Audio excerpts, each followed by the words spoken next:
بسم الله الرحمن الرحيم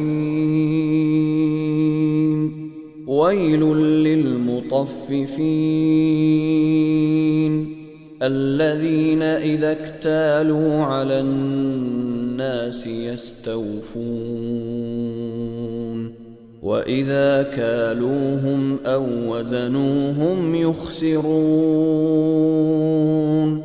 ألا يظن أولئك أنهم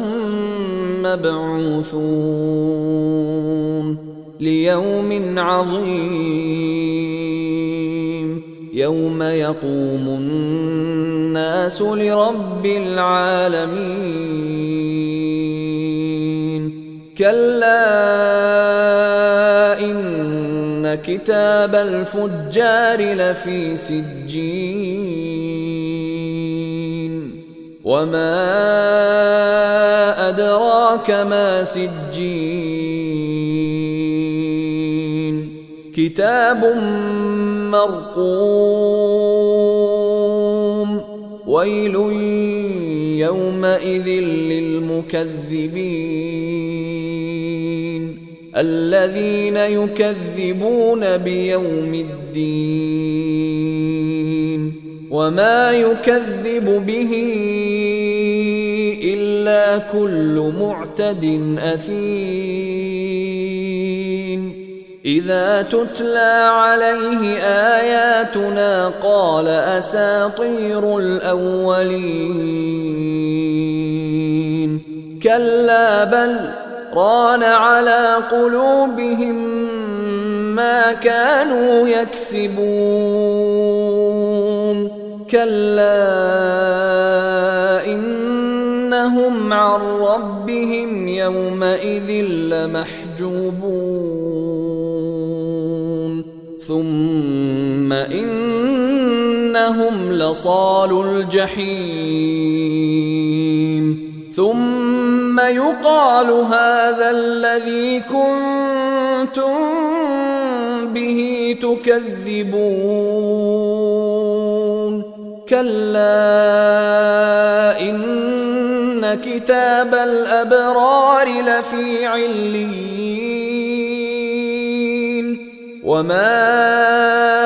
أدراك ما عليون كتاب مرقوم يشهده المقربون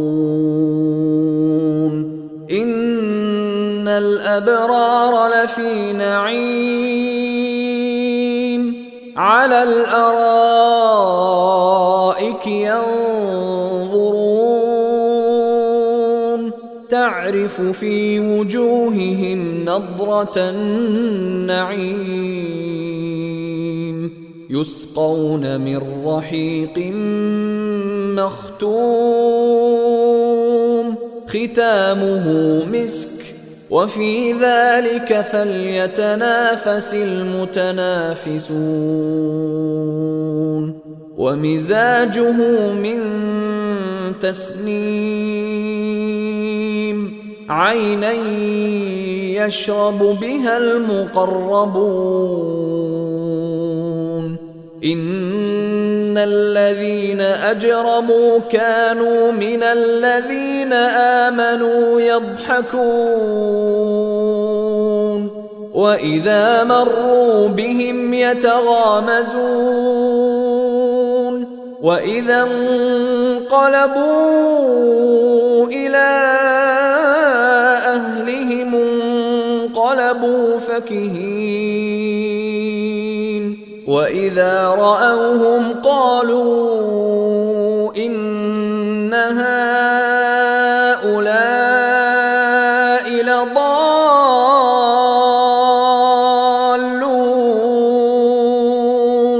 وما أرسلوا عليهم حافظين فاليوم الذين آمنوا من الكفار يضحكون على الأرائك